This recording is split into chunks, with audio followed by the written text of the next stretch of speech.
bëgg dafa doon loo xam ne lu kenn mënuta misaal la, lu kenn mënuta misaal la. bu ñu xoolee sëriñ bi ni maam Cheikh mel ci moom ni ma ko waxee woon ci tàmbali bi noonu la sëriñ bi mel ci sallallahu taala alayhi wa sallam. sëriñ bi dafa jël léppam jox ko yonente bi sallallahu taala alayhi wa sallam. dafa daan wax ne jumlatu maali wa midaadi wal xalam hadiyatun lil Mustafa baabi niham. sama lépp, samay alal, sama xalima, sama daa, lépp def naa ko addi yonente bi sallallahu taala alayhi wa sallam.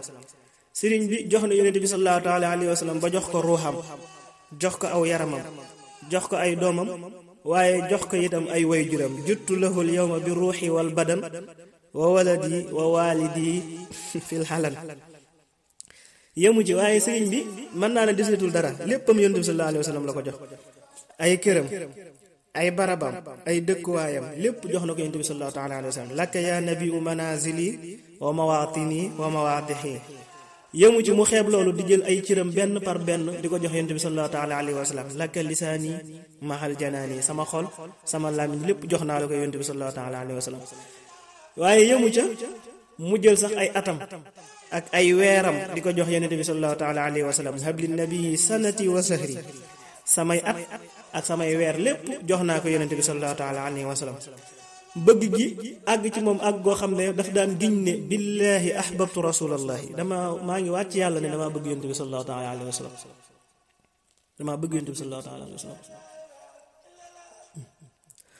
mu daan àgg moom sëriñ bi ci di wax ne adduna ba adduna daj benn taar moo fi nekk, benn bànneex moo fi nekk, mooy muhammad rasulullahi sallallahu taala alayhi wa sallam. muhammadun zinatu dunya wa lazzatuha. muhammad mooy leerub adduna wala mooy bànneexub adduna, waaye mooy taarub adduna.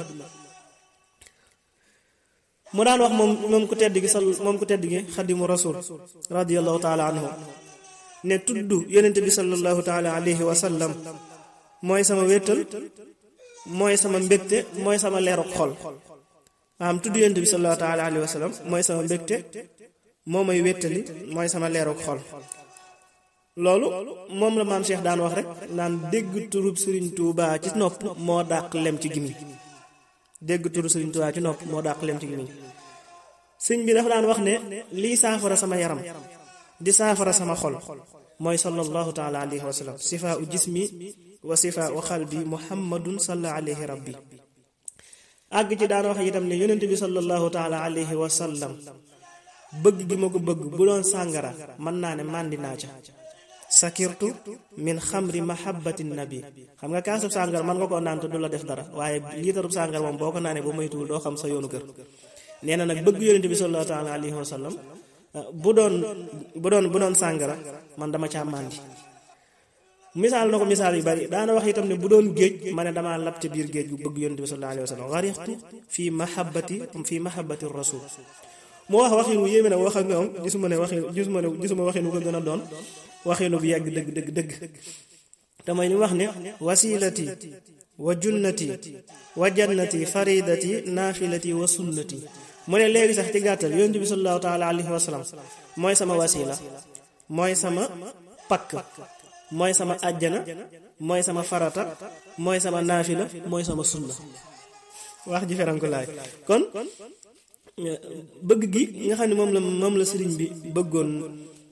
sëriñ bi bëggoon yonent bi sallallahu taala alayhi wa sallam, bëgg googu rek la maam Cheikh ñëw moom it bëgg ko sëriñ bi mu doon ak fay goo xam ne suñu borom subhanahu wa taala da ko fayee sëriñ bi ci bëgg gi mu bëggoon yonent bi sallallahu taala alayhi wa sallam.